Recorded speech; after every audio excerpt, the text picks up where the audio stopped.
அவருடைய அன்பில் நிலைச்சிருங்க. அவருடைய அன்பில் நிலைச்சிருங்க.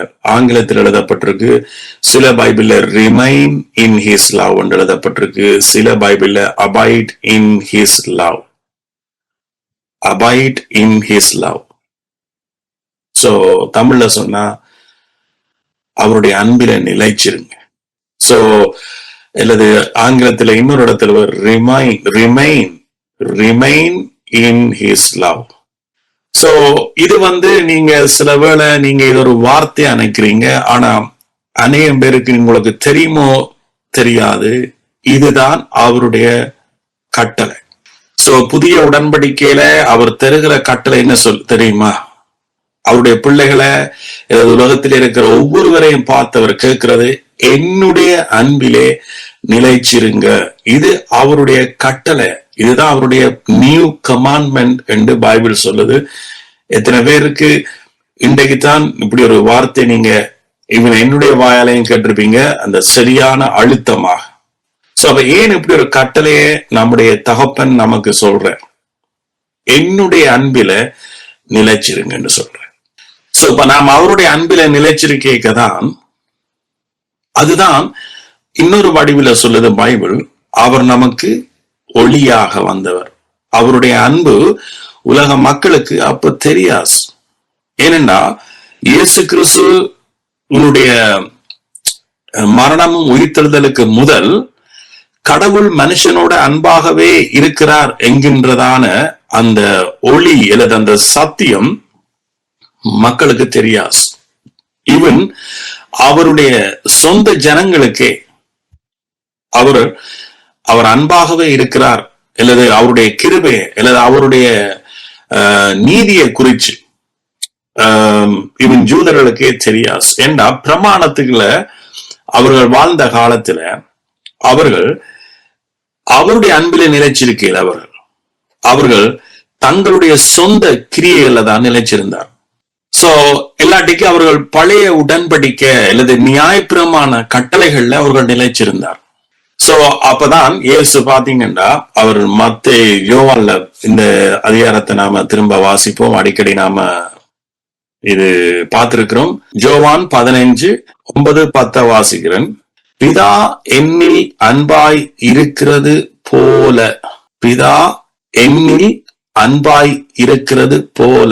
சோ இத்தனை பேருக்கு தெரியும், இயேசு பிதா தன்மையில வச்ச அன்புல தான் அவர் நிலைச்சிருந்தார். இதுக்கு பேரு தான் நிலைச்சிருக்கிறது. சோ உலகத்துல இருள் அல்லது பிசாசு அல்லது மதம் அது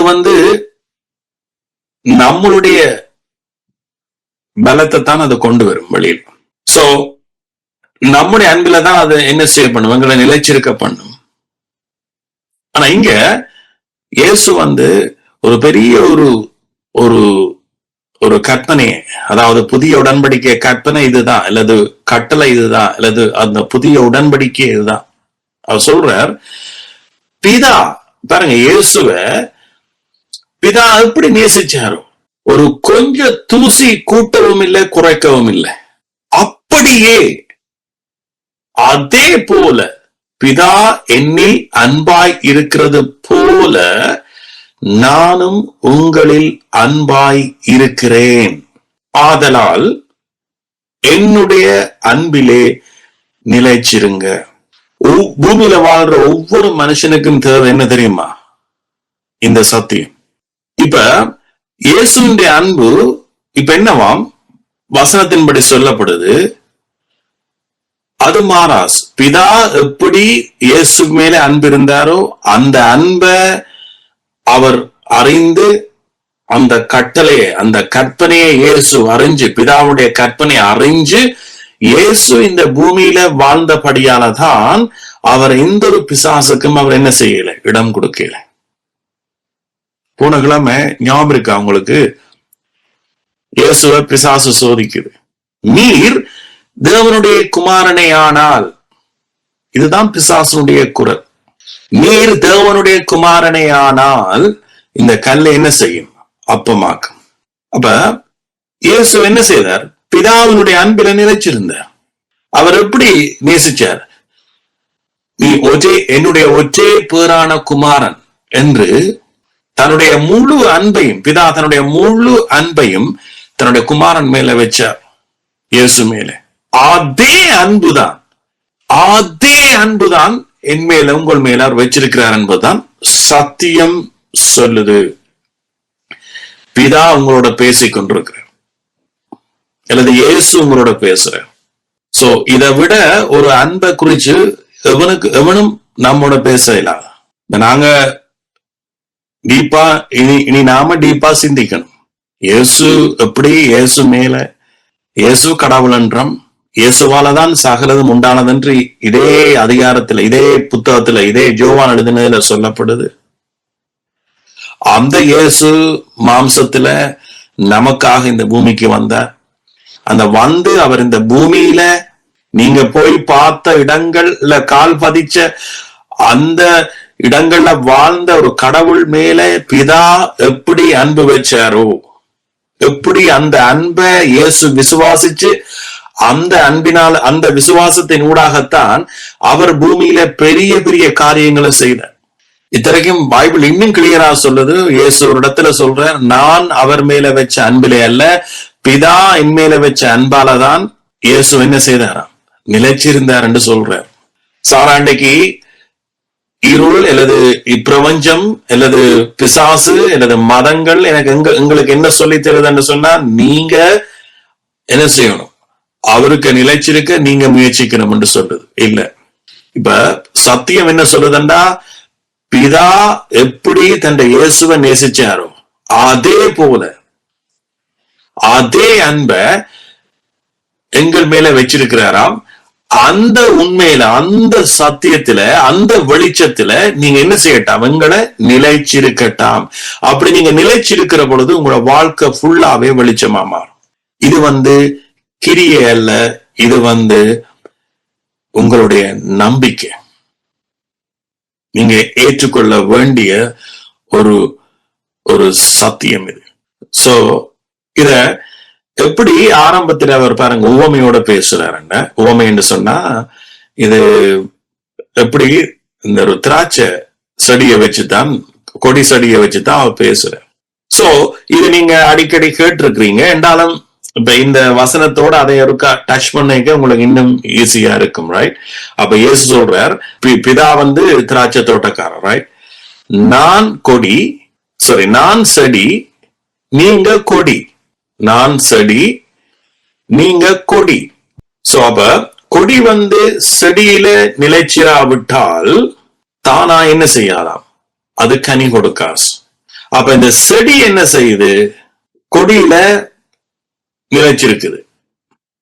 அப்ப இயேசுன்ற அன்பு எங்களுக்கு எப்பவும் என்னவாம், எங்களுக்குள்ள நிலைச்சிருக்கு. நாங்க தான் தவறி போறோமே ஒழிய, நாங்க தான் வெளியில போறோமே ஒழிய, இயேசுனுடைய அன்பு எப்பவும் எங்களிடத்துல பிதா எப்படி இயேசு மேல வச்சாரோ அதே போல இருந்து கொண்டே இருக்கு. சோ அதனாலதான் இயேசு சொல்றார், நீங்க என்னுடைய அன்பில நிலைச்சிருங்க.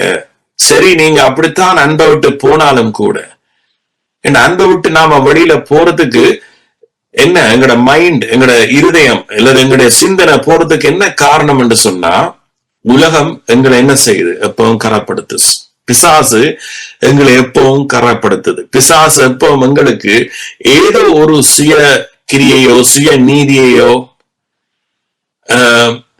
ஏதோ ஒரு பயத்தின் நிமித்தமோ அல்லது எங்களோட சூழ்நிலை நிமித்தமோ எங்களையே கேள்வி கேட்க பண்ணும், ரைட்? உண்மையாக நாம அதுல இருந்து எங்களோட வாழ்க்கை என்ன செய்ய போவோம், அதுல இருந்து எங்களோட வாழ்க்கை திசை மாறி போவோம்.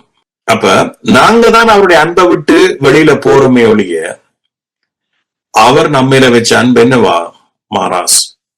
சோ அதனாலதான் அவர் சொல்றார், என்னில் நிலைச்சிருங்க, என்னுடைய அன்பில் நிலைச்சிருங்க.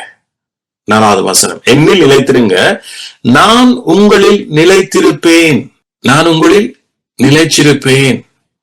செடி கொடியில நிலைச்சிருக்கும், இது யதார்த்தம், இது உண்மை, ரைட்? செடி கொடி ரெண்டும் நிலைச்சிருக்கும். சோ அப்ப அந்த செடியில இருந்துதான் கொடிக்கு என்ன போகுது? கனி போகுது. அப்ப அவர் சொல்றார், நீங்க என்ன நிலைச்சிருந்தா நீங்க என்ன செய்வீங்களாம்? நீங்க மிகுந்த கனியை கொடுப்பீங்க. சோ அப்ப நம்முடைய வாழ்க்கையில கனி கொடுக்கிறது நம்முடைய வேலை அல்ல. நம்முடைய வாழ்க்கையில கனி கொடுக்கிறது அது இயேசு கிறிஸ்துனுடைய வேலை. நாங்க அவருடைய அன்பில நிலைச்சிருக்கேன், அவர் எங்களூடாக கனி கொடுப்பார். கனி கொடுக்க நீங்க முயற்சிக்க வேண்டிய அவசியம் இல்லை. கனி கொடுக்க நீங்க என்ன செய்யணும்? கிறிஸ்து நம்மில வச்ச அன்பில நாம் என்ன செய்யணுமா? நிலைச்சிருக்கணும். இன்னைக்கு மனுஷர் நாங்க என்ன செய்யறோம்டா, நம்மளோட சுய பலத்தினால நாம் என்ன செய்ய முயற்சிக்கிறோம்? கனி கொடுக்க முயற்சிக்கிறோம். கடவுளுக்கு கனி கொடுக்க முயற்சிக்கிறோம். அவருடைய அன்பை நாம சம்பாதிக்க முயற்சிக்கிறோம், அல்லது அவருடைய ஆசீர்வாதத்தை நாம சம்பாதிக்க, அதற்காக நாம பிரயாசப்படுறோம், கஷ்டப்படுறோம். அதற்காக நாம ஒரு ஒரு ஒரு ஒரு பிச்சைக்காரனை போல நாம என்ன செய்யறோம்? பிச்சை கேட்கறது போல இருக்கிறோம். ஆனா நீங்க அவருடைய அன்பை நாம புரிஞ்சு கொண்டா, இயேசு எப்பவும் அவரிடத்துல பிச்சை கேட்கவே இல்லை. இயேசு எப்பவும் எதை குறிச்சும் பயப்படலையே. எப்பவும் அவருடைய ஜெபம் ஒரு கஷ்டப்பட்டு ஒரு சந்தேகத்தோட அவர் ஜபிச்சதே இல்லை. இவன் அவரிடத்துல 5 அப்பம் 2 மீன் இருந்த சூழ்நிலையிலும் கூட அவர் என்ன செய்தார்? அவர் வானத்தை அண்ணாந்து பார்த்து ஸ்தோத்திரம் பண்ணி அவர் என்ன செய்தார்? பிச்சு கொடுத்தார். என்று அவருக்கு தெரியும். அவர் அவ்வளத்துக்கு பிதாவுடைய அன்பை அவர் புரிஞ்சு கொண்டவர், அவ்வளத்துக்கு அவருடைய கற்பனையை புரிஞ்சு கொண்டவர், கட்டளையை புரிஞ்சு கொண்டவர். அவருக்கு ஏற்கனவே தெரியும். அவர் தன்னை அன்பு செலுத்துறன்னு சொன்னா, பிதா தன்னை தன்மேலே அன்பா இருக்கிறார் என்று சொன்னா, அவருக்கு தெரியும் அந்த அன்பு முற்கூட்டியே எல்லாத்தையும் செய்திருக்கும் என்று அவருக்கு தெரியும். இப்ப பாத்தீங்கன்னா ஆதாம் ஏவாள் அவர்களை அவர் சிரிசிக்க முதலே, ஆதாம முதலாம் நாள் சிரிச்சிருக்கலாமே. முதலாம் நாள் சிரிச்சிச்ச பிறகு 2ஆம் நாள் அவர் வானத்தையும் பூமியையும் உண்டாக்கியிருக்கலாம், அல்லது ஆகாயத்து பறவைகளை உண்டாக்கியிருக்கலாம், அல்லது சமுத்திரத்தின் மச்சங்களை உண்டாக்கியிருக்கலாம், அல்லது மரங்களை உண்டாக்கியிருக்கலாம், அல்லது கனிகளை உண்டாக்கியிருக்கலாம், அல்லது விருச்சங்களை உண்டாக்கியிருக்கலாமே. ஏன் 6ஆம் நாள் முடிவில ஆதாமாவால் சிருஷ்டிக்கப்பட்டார்? ஏன் அவர்கள் நேராகவே 7ஆம் நாள் காலடி வைத்தார்கள்? சோ இன்றைக்கும் நீங்க பாத்தீங்கன்னா பூமியில ஒரு தாய் தகப்பன் ஒரு பிள்ளை பிறக்கிறதுக்கு முதலேயே எவ்வளவு ஆயத்தங்களை செய்கிறார், எவ்வளவு சந்தோஷத்தோட ஆரவாரத்தோட, எவ்வளவு ஆயத்தங்களோட அந்த பிள்ளையினுடைய வருகைக்காக ஒரு தாய் தகப்பன் அவர்கள் ஆரம்பிக்கிறார்கள் என்று சொன்னா, அதுதான் உண்மையான அந்த தாயினுடைய அன்பு, தகப்பனுடைய அன்பு. சோ அதே போல ஆதாம் ஏவாள் பிறக்கிறதுக்கு முதலேயே சகல ஆயத்தங்களும் செய்யப்பட்டாச்சு. அது மட்டுமல்ல, எல்லாம் முடிந்தது என்று சொல்லி 7ஆம் நாள் அவர் இளைப்பாறினார். அந்த இளைப்பாறுதலின் டைமில தான் ஆதாம் ஏவாளுடைய வாழ்க்கை ஆரம்பிக்கிறது. அவர்கள் ஜெபிச்சதில்லை, அவர்களுக்கு எந்த குறையும் இருந்ததில்லை, ஒன்றுமே தெரியாது, எல்லாமே அவர்களுக்கு முன்னால இருக்கு. அதான் பைபிள் சொல்லுது, அவருடைய ஐஸ்வர்யத்தின்படி நாம் கிறிஸ்துவுக்குள் சகல ஆசீர்வாதங்களினாலும் ஆசீர்வதிக்கப்பட்டிருக்கிறோம். ஆமென். சோ இதுக்கு பேர் தான் அன்பு. சோ அன்பு சகலத்தையும் என்னவாம்? முற்கூட்டி ஆயத்தப்படுத்து. சோ இப்ப கிறிஸ்துவுக்குள் நாம் என்ன செய்யப்பட்டோமாம்? புது சிருஷ்டி. நாம் அவருக்குள் நாம் என்ன செய்யப்பட்டிருக்கிறோம்? புது சிருஷ்டி. சோ இந்த புது சிருஷ்டியாக நாம கிறிஸ்துவுக்குள் சிருஷ்டிக்கப்படுறதுக்கு முன்பாகவே இயேசு கிறிஸ்து சிலுவையில சகல ஆயத்தங்களையும் செய்து முடிச்சிட்டார். சோ அதற்கு பிறகுதான் கிறிஸ்தவ வாழ்க்கை எங்களுக்கு புதிய இந்த மறுபடி பிறப்பு என்கிறது செய்து முடிக்கப்பட்ட பிறகுதான் ஆரம்பிக்கிறது. இதுக்கு பேர் தான் அன்பு. சோ அதனாலதான் இந்த அன்பில நிலைச்சிருங்க. இயேசுவின் அன்பில நிலைச்சிருக்க உங்களுக்கு என்ன உண்டாஸ்? சமாதானம் உண்டாஸ். இயேசுவின் அன்பில நிலைச்சிருக்க உங்களுக்கு என்ன உண்டாகுது? சந்தோஷம் உண்டாகுது. இயேசுவின் அன்பில நிலைச்சிருக்க உங்களுக்கு என்ன உண்டாகுது? இளைப்பாறுதல் உண்டாகுது. சோ அப்ப நீங்க இளைப்பாராம, ஆறுதல் படாம, நீங்க முழு நிச்சயப்படாம உங்களுடைய ஆத்துமா இருக்கிற பொழுது உங்களுக்குள்ள இருந்து பிதாவுக்கேற்ற கனி உங்களுக்குள்ள இருந்து என்ன செய்யாது, புறப்படாது. அதனாலதான் அவர் சொல்றார், நீங்க என்னிட நிலைச்சிருந்தா நீங்க அவருக்கு மகிமை உண்டாக மிகுந்த கனிகளை கொடுப்பீங்கன்னு சொல்றேன். சோ அந்த கனியை கொடுக்கிறதும் நீங்கள் அல்ல, உங்களுக்குள்ள இருந்து அவருடைய ஆவியானவர். ஆமென். சோ இந்த சத்தியம் வந்து உங்களோட வாழ்க்கையில ஒரு பெரிய அஸ்திவாரம்.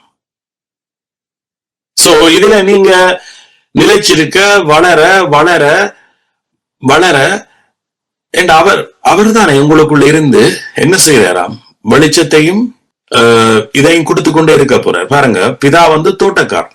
ஒரு தோட்டக்காரர் என்ன செய்வார்? ஆண்டவர் சொன்னார், என்னுடைய அப்பா பிதா வந்து தோட்டக்காரர், நான் செடி. ரைட்? நாங்க 2 பேரும் வேலை செய்வோம்.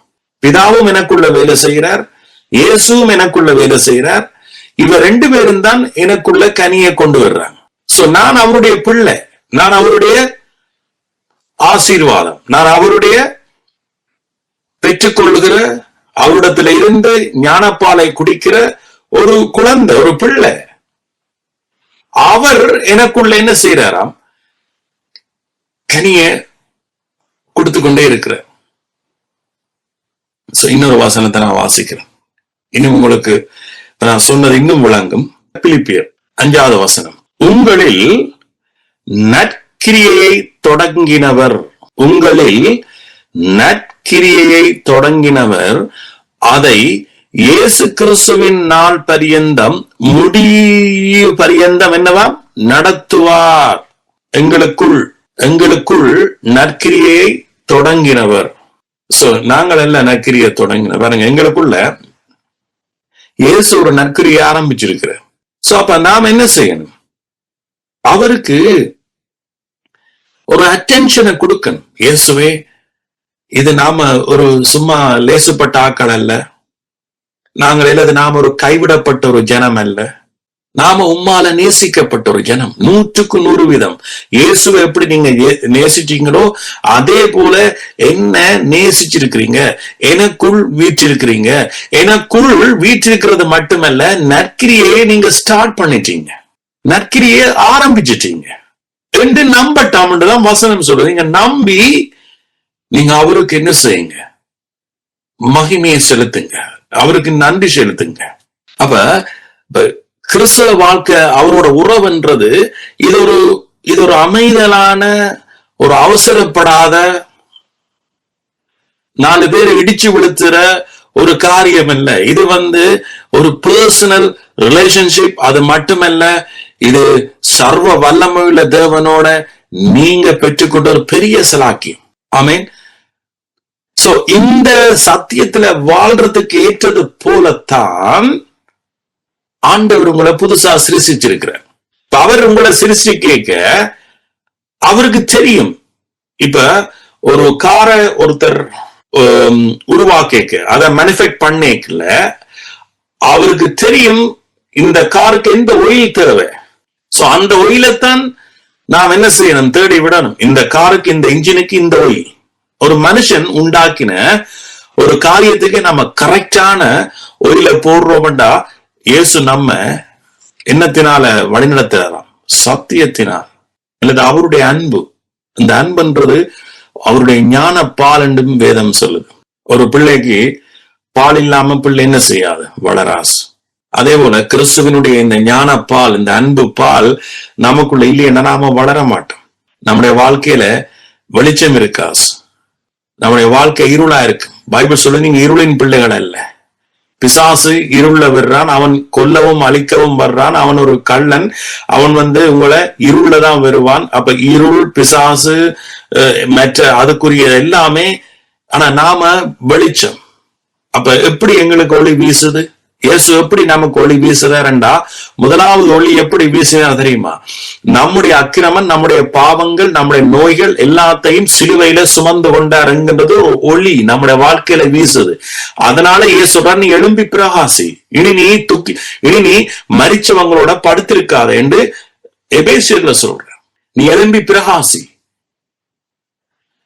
பாருங்க, ஜோவான் இந்த புத்தகத்துல 5ஆம் அதிகாரத்தில் தான் நினைக்கிறேன், ஒருவன் நான் 38 வருஷமா வியாதி, 38 வருஷமாய் வாழ்க்கையில இருள். அவன் சொல்றான், இயேசு வரைக்க நான் ஒவ்வொரு டைம் நான்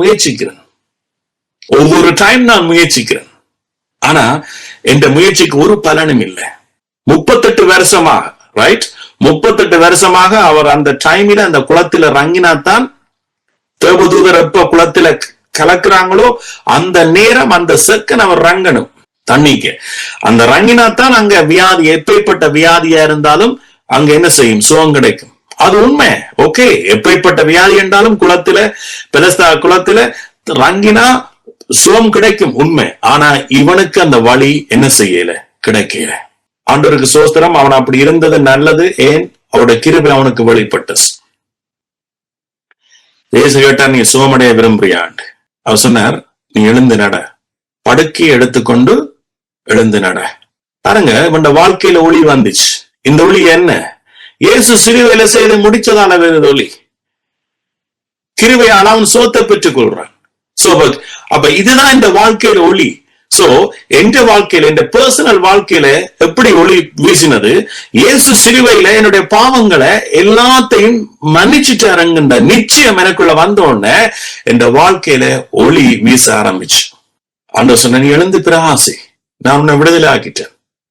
குமாரன் விடுதலை ஆக்கினா நீ மெய்யாகவே விடுதலை ஆவாய். எழும்பி பிரகாசி, 4 பேருக்கு சொல்லு, இயேசு உன்னை முழுமையாக மன்னிச்சுட்டாருன்ற நிச்சயத்தை 4 பேருக்கு கொடு. எழும்பி பிரகாசி.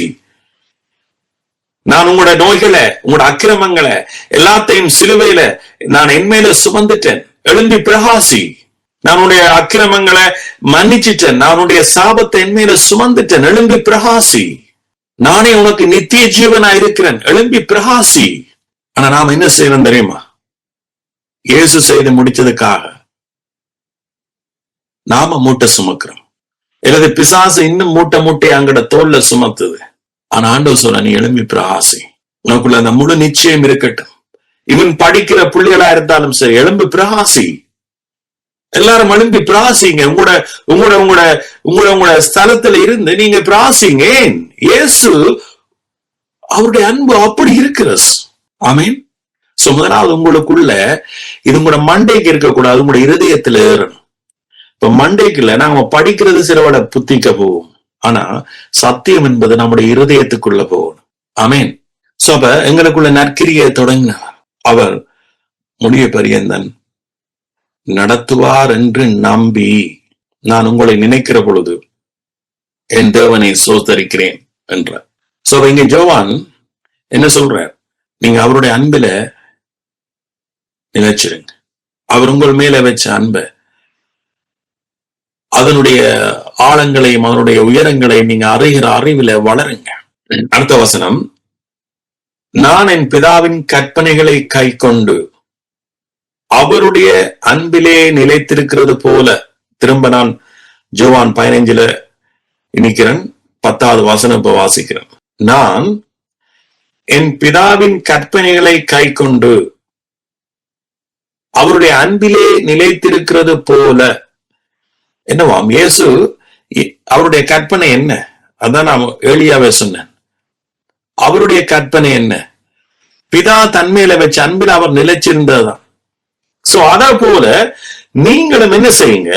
என் கற்பனைகளை கை கொண்டிருந்தால், இன்னைக்கு இயேசுடைய கற்பனையை நீங்க கை கொண்டு, அதான் புதிய உடன்படிக்கைக்கு நீங்க வந்தது ஒரு பெரிய பாக்கியம் என்று சொன்னேன்.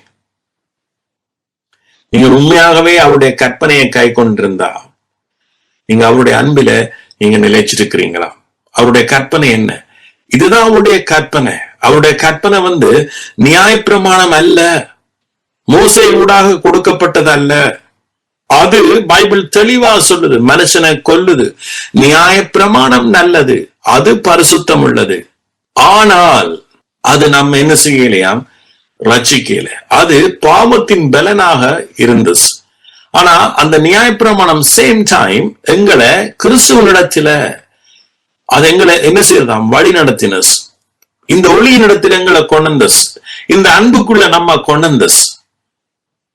சோ இதுக்குள்ள நாம் என்ன செய்யட்டாம், கிறிஸ்து எங்கள் மேல வச்ச அன்பிலே, என்னுடைய அன்பிலே நிலைச்சிருங்கள் என்றுதான் சொல்லுது. ஆமே. சோ அப்ப நான் என் பிதாவின் கற்பனைகளை கை கொண்டு அவருடைய அன்பிலே நிலைத்திருக்கிறது போல நீங்களும் என் கற்பனைகளை கை கொண்டிருந்தால் என்னுடைய அன்பிலே நிலைச்சிருப்பீர்கள்.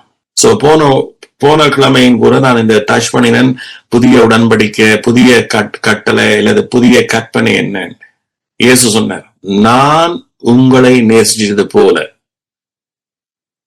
சோ இதைத்தான் யோவான் 1 சொல்ற, நான் உங்களை நேசித்தது போல நீங்கள் ஒருவருக்கொருவர் அன்பாயிருங்கன்னு சொல்றார். நான் உங்களை நேசிச்சது போல. சோ அந்த வசனம் என்ன சொல்லுது, நான் ஏற்கனவே உங்களை நேசிச்சிட்டேன். அதைத்தான் நான் இங்க வாசிக்கிறேன். பிதா எப்படி இயேசுவை நேசிச்சாரோ அதே அன்பு, மாறாத அதே அன்பு, எப்படி இயேசுவை வச்சு அவர் சகல பிசாசுகளையும் ஓட்டினாரோ, எப்படி இயேசுவை வச்சு அவர் சகல நோய்களையும் சுகப்படுத்தினாரோ, எப்படி இயேசுவை வச்சு குறைவுகளை நிறைவாக்கினாரோ, அதே அன்பு, அதே காரியம் எங்கள் மேல வச்சிருக்கிறார். சோ அந்த காரியத்துல நிலைச்சிருந்த படியால தான் ஒரு மனுஷகுமாரன் பூமியில எங்களை போல மாம்சத்தையும் ரத்தத்தையும் உடைய ஒரு இயேசு மனுஷனா இருக்கைக்கு அற்புத அடையாளங்களை செய்திருக்கிறார். அவர் கடவுளா இந்த பூமியில இருக்கையில, கடவுளா இருந்து அவர் அற்புதம் செய்தா அதுக்கு பெரிய நாங்க பெருசா அதை பற்றி பேச வேண்டிய அவசியம் இல்லை. பிதா என்ன செய்திருக்கிறாருண்டா, தன்னுடைய குமாரனை மாம்ச சாயலாக அனுப்பி, பிதாவை மாம்ச சாயலாக அனுப்பி தந்த அன்பிலே இயேசுவை நிலைச்சிருக்க பண்ணி, அந்த அன்பு ஊடாகத்தான் கிரிய நடந்திருக்கு. அப்ப எங்களோட வாழ்க்கையிலேயே இன்றைக்கு கிரிய நடக்கல தெரியுமா? அனைவருடைய வாழ்க்கையிலேயே எங்களோட வாழ்க்கையில அநேக கிரியைகள் நடக்கலண்டா, பிதா நம்மள வச்ச அன்பு ஊடாக நம்முடைய விசுவாசம் இல்லாம நாம செய்யறதுனால விசுவாசம் வெறுறபடியாலதான் இயேசுவுக்கு நமக்கும் இயேசுன்ற பேரை சொல்லி அல்லது நாம் ஒரு கிறிஸ்தவனா இருந்தாலும் கூட எங்களோட வாழ்க்கையில அவருடைய ஆசீர்வாதங்களை நாம சுதந்திரிக்க முடியாம போனதுக்கு காரணம் இதுதான். இயேசு இந்த பூமியில தன்னுடைய பவரை யூஸ் பண்ணல தெரியுமா? இயேசு ஒரு மனுஷனாக தன்னுடைய பவரையும் யூஸ் பண்ணல, அல்லது அவர் தன்னுடைய குமாரன், நான் பிதாவுடைய குமாரன், பிதா என் மேல அன்பா இருக்கிறார் சொல்லி போட்டு நான் என்னத்தை செய்தாலும் அவர் எனக்கு செவி கொடுப்பார் செய்யல. பிசாசு கேட்க கல்லை அப்பமா மாத்து என்று சொல்லிக்க பிசாசு செய்யல, இயேசு செய்யல. நான் கல்லை அப்பமா மாத்தி காட்டுறனே பிசாசுன்னு செய்யல. ஆனா மாறாக அவர் என்ன செய்தார், பிதா உடைய வார்த்தையில நிலைச்சிருந்தார். என்ன, எப்படி அந்த வார்த்தையில நிலைச்சிருந்தார், என்ன வடிவில் அவர் வார்த்தை நிலைச்சு? அவர் சொன்னார், மனுஷன் அப்பத்தினால மாத்திரமல்ல தம்முடைய வார்த்தையினால் பிழைப்பான் என்று எழுதியிருக்கிறதே.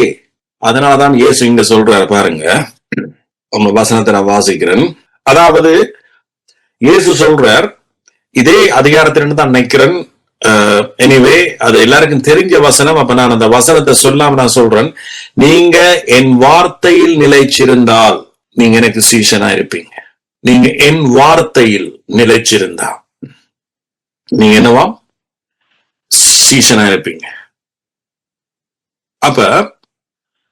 அப்ப இயேசு கிறிஸ்து பிதாவினுடைய அன்பில நிலைச்சிருக்கிறார் என்றா எப்படி நிலைச்சிருந்தார்? அவருடைய வார்த்தையில.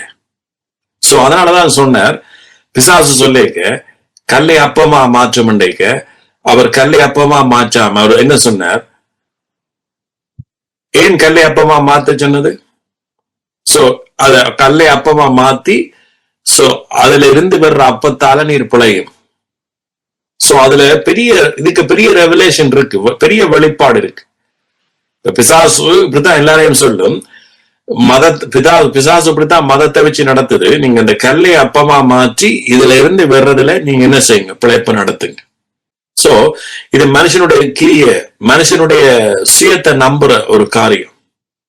ஆனா இயேசு இல்ல, இந்த அப்பத்தாலையில நாங்க பிழைக்கிறோம், ஆனா எங்களுக்கு ஒரு அப்பம் இருக்கு, வானத்திலிருந்து வந்திறங்கின அப்பம். பழைய உடன்படிக்கையில கொடுக்கப்பட்ட மன்னா, அது அவருடைய கிரியையினால வெளிப்பட்ட பரலோகத்திலிருந்து வந்த மன்னா. சோ அதே போல இங்க இயேசு நோ, மனுஷன் அப்பத்தினால மாத்திரமல்ல, தேவனிடத்தில இருந்து புறப்படுகிற வார்த்தை. சோ அப்ப இயேசு என்ன செய்தார்? வார்த்தையில நிலைச்சிருந்தார். ஆமென். சோ அப்ப நீங்க முதலாவது என்னத்தை நீங்க கொண்டுறோம்டா, நீங்க கிறிஸ்துவனுடைய அன்பு. ஆமென். இப்ப ஆண்டவர் சொல்றார், பிதா என்னில் அன்பா இருக்கிறது போல. இது கட்டளை. பாருங்க, பழைய உடன்படிக்கையில நீ இதை செய், இப்படி செய், இப்படி செய், இப்படி செய்தாத்தான் நான் உன்னை நேசிப்பேன். அப்ப பிதா என்னில் அன்பா இருக்கிறது போல நான் உங்களில் அன்பா இருக்கிறேன், என்னுடைய அன்பிலே நிலைச்சிருங்க. இப்ப பழைய உடன்படிக்கை என்ன செய்யுது? பிரமாணம் என்ன செய்யுது? அவருடைய அன்பில் எங்களை நிலைச்சிருக்க சொல்லுதா? இல்ல. பிரமாணம் அங்க நம்ம என்ன செய்யலாம் கொண்டது என்று சொல்லுது. ஆனா இங்க ஆப்போசிட்டா பேசப்படுது.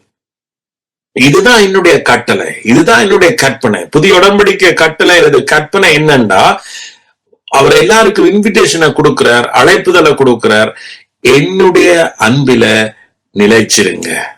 நீங்க என்னுடைய அன்பில நிலைச்சிருக்கிற பொழுது உலக கரைகள், எல்லா விதமான கரைகள், அதாவது சுயநீதி கரைகள், சரி, எல்லா வித கரைகளும் உங்களை என்ன செய்யாது, வந்தோட்டாஸ். நான் உலகத்துக்கு வச்ச அன்புதான் சூரிய வெளிச்சம். நான் போன கிழமை சூரியன் நீதியின் வெளிச்சம் என்று சொன்னேன். அதுக்கு இன்னொரு வடிவிட சொன்னா அன்பு. கிறிஸ்து நம்மில் வச்ச அன்புதான் எங்களுக்கு உண்டான ஒளி.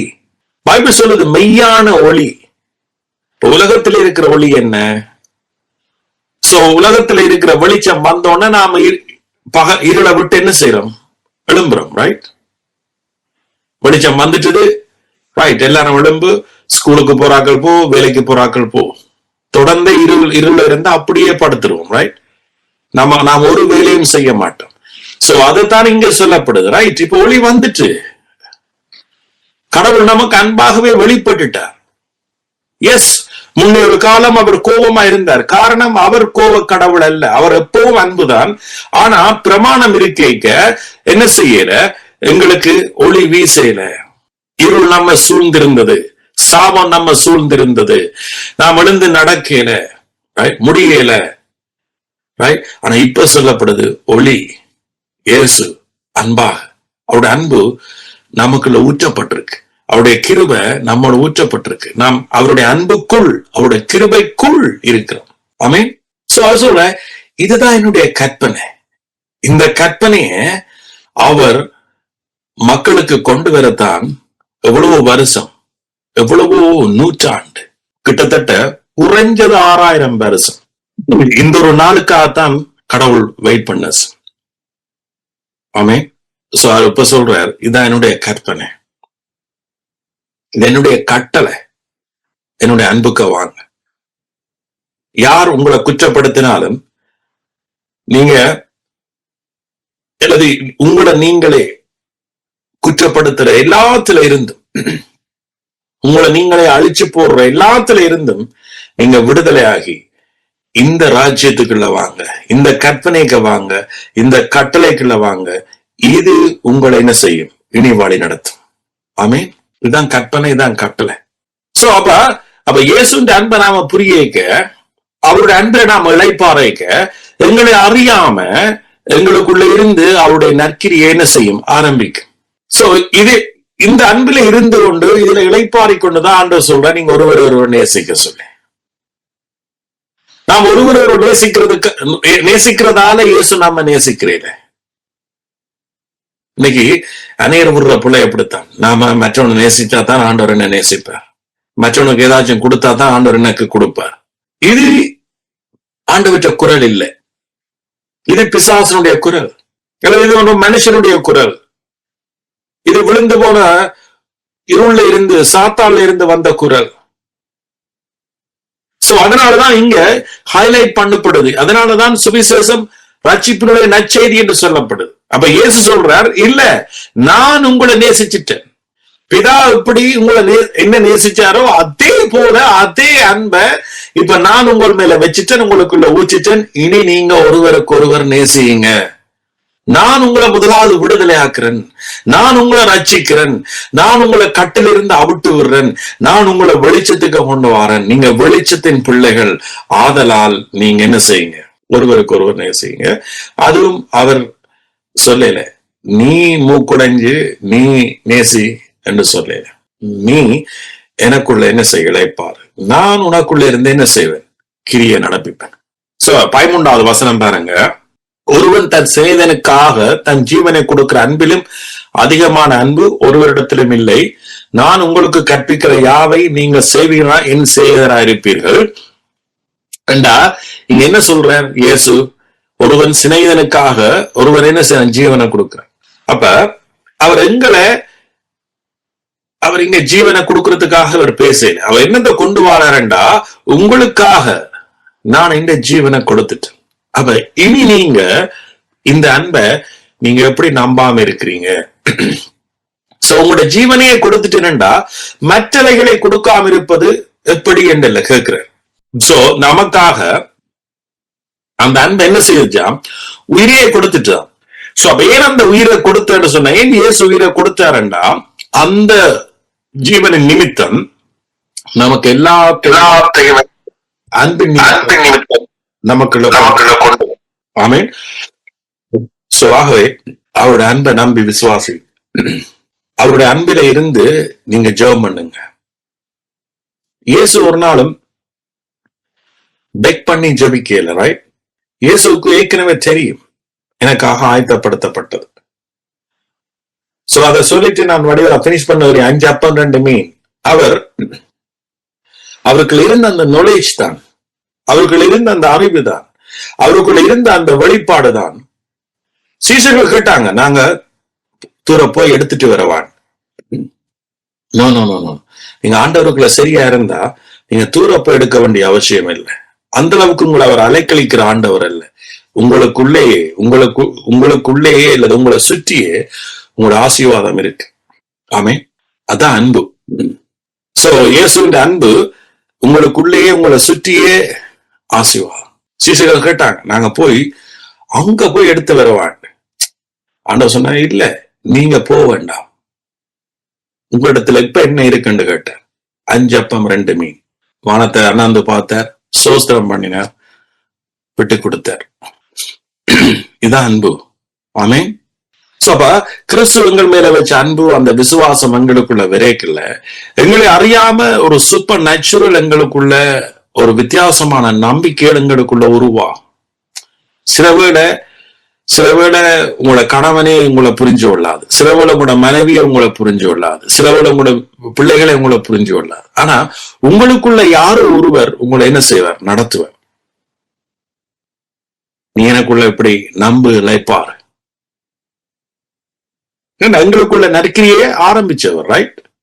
சோ அந்த நற்கிரியை எங்களோட வாழ்க்கையில எல்லா பகுதியிலையும் கிரியை செய்யும்.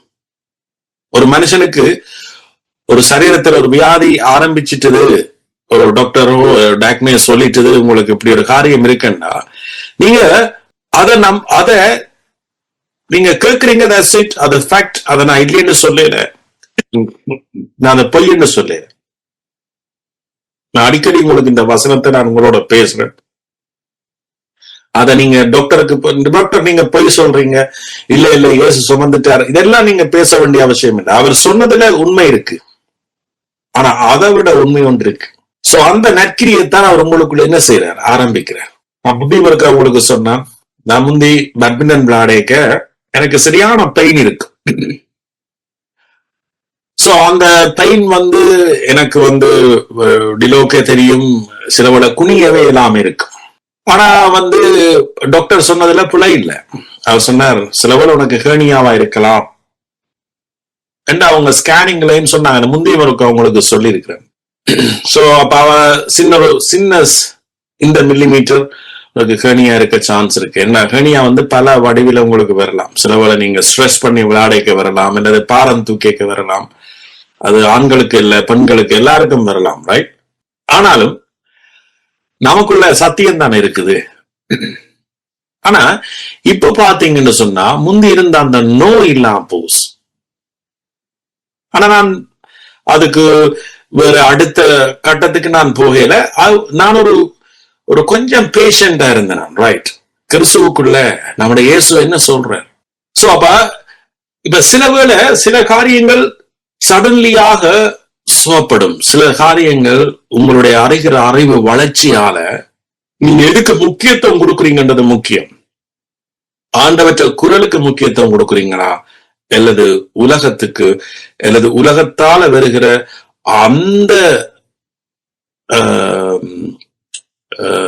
சொல்யூஷனுக்கு நீங்க முக்கியத்துவம் கொடுக்குறீங்களா என்றுதான்.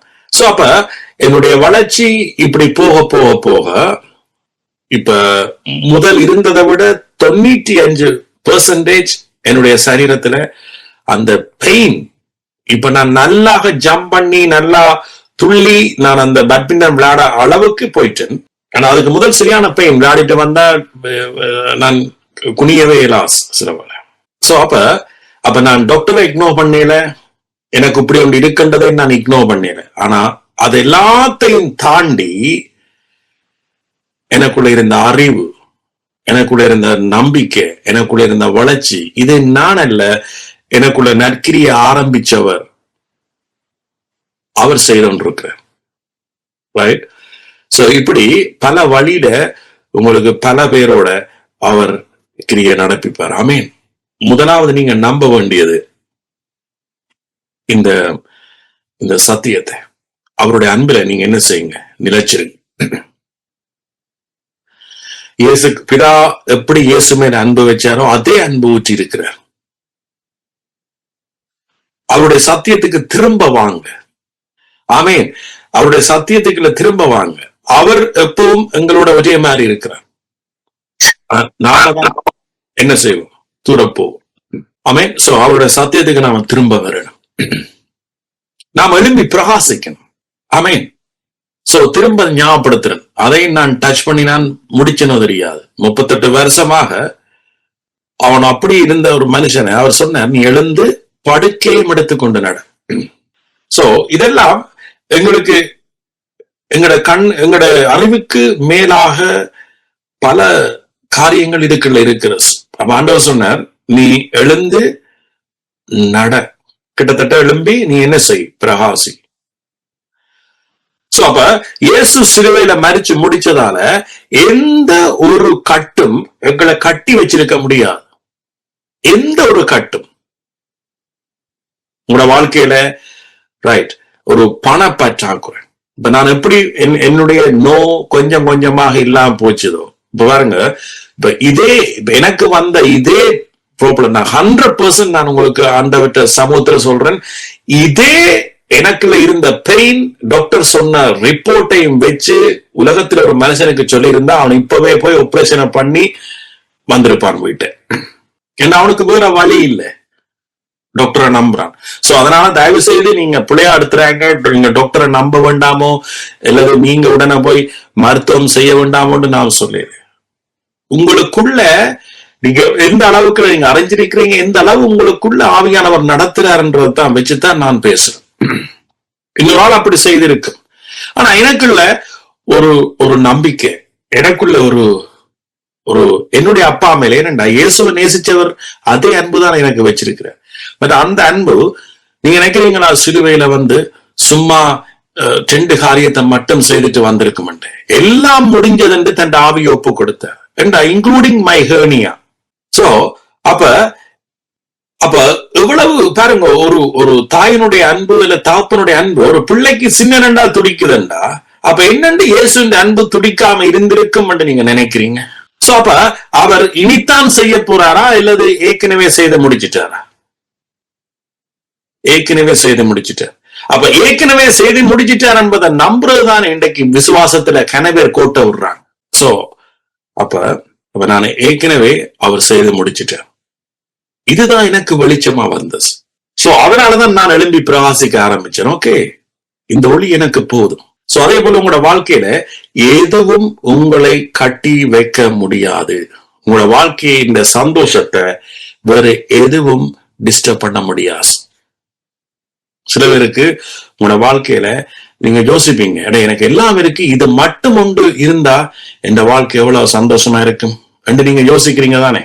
சோ அந்த இடத்துல பாருங்க, உங்களுக்கு நல்ல ஒரு, அது ஏற்கனவே ஆண்டவர் ஒளியா வந்துட்டார். ஆனா நீங்க அதை இண்டையில இருந்து நீங்க அதை என்ன செய்யுங்க, நீங்க அதை நம்புங்க, நீங்க அனுபவிப்பீங்க.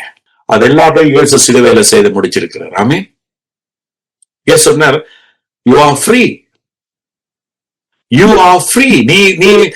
நீ விடுதலை, நீ சுதந்திரவாளி. ஆமென். சோ சில பேர் நீங்க நினைக்கிறீங்க எல்லாமே எனக்கு சடாச்சடன்னு நடக்கணும், இல்லைன்னா நான் இயேசு விட்டு நான் போயிடுவேன். நோ, அது உண்மையான அன்பு இல்லை. இயேசு அன்பு வச்சிட்டார். ஆனா எங்களுக்கு ஒரு அன்பு இருக்கணுமே இயேசுல. எங்களுக்கு எல்லாம் உடனே நடக்கணும், உடனே செய்யணும், இல்லையண்டா நீ தவப்பனும் இல்லை, ஒன்றும் இல்லை, எனக்கு இயேசுவும் வேண்டாம், கிறிஸ்டியானிட்டியும் வேண்டாம், ஒன்றும் வேண்டாம், எனக்கு அம்மாவும் வேண்டாம், அப்பாவும் வேண்டாம், ஆட்டுக்குட்டியும் வேண்டாம்னு போறதுக்கு பேர் உண்மையான அன்பு இல்லை. நாம இயேசு செய்து முடிச்சிட்டாருன்றதை நம்புறோம், செய்து முடிச்சதுல நம்புறோம். ஆனா உங்களுக்குள்ள ஒரு அன்பு இருக்கணுமே. இயேசு உங்களை வச்ச அன்பு, நீங்க அவருடைய புது சிருஷ்டி, அவருடைய பிள்ளைண்டா, பிள்ளை அம்மா அப்பாவை நேசிக்கிறே.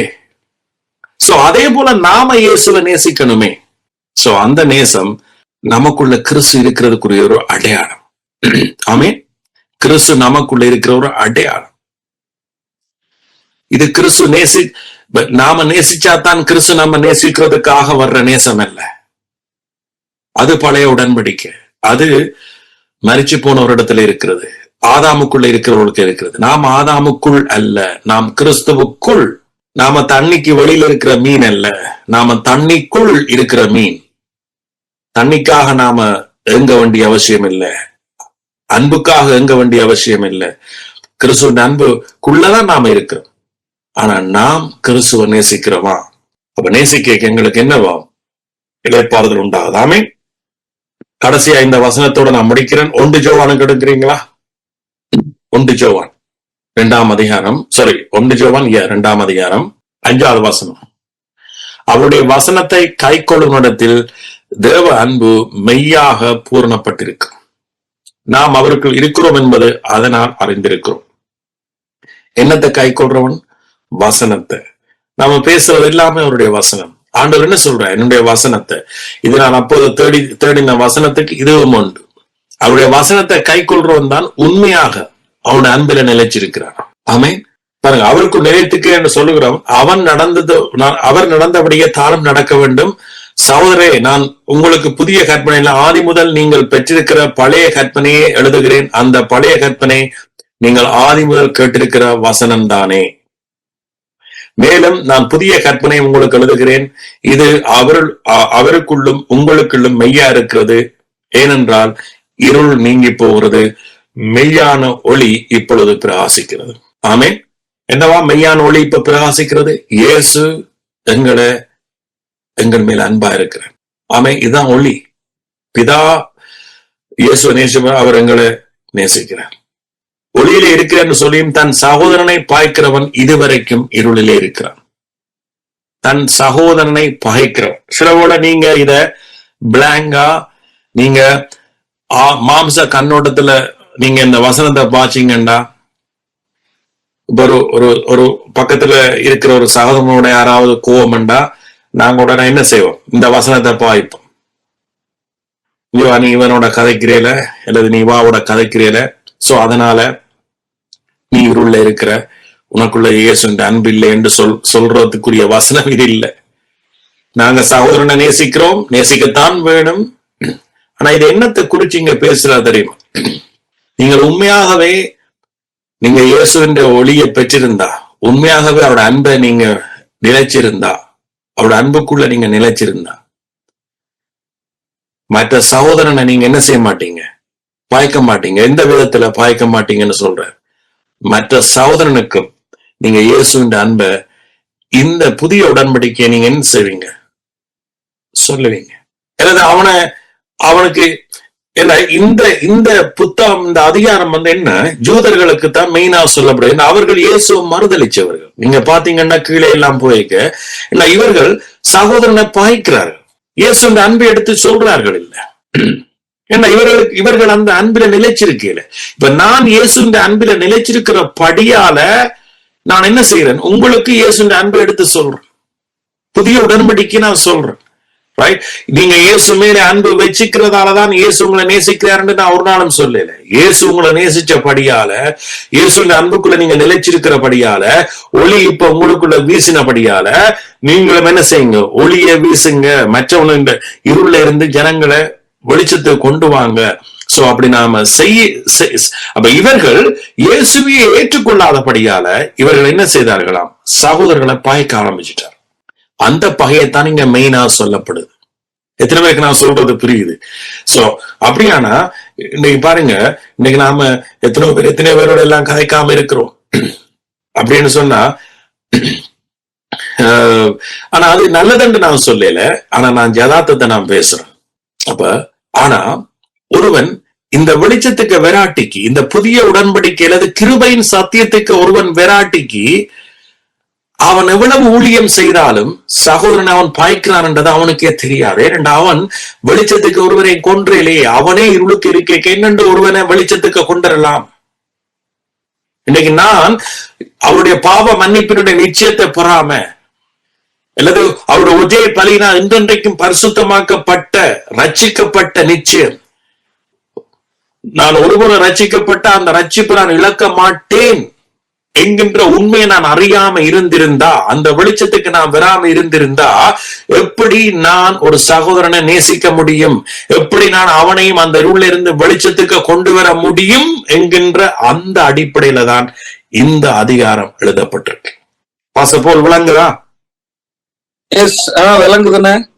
எஸ், அவரை கேட்டாதான் எனக்கு தெரியும், அதனால அவரை கேட்க.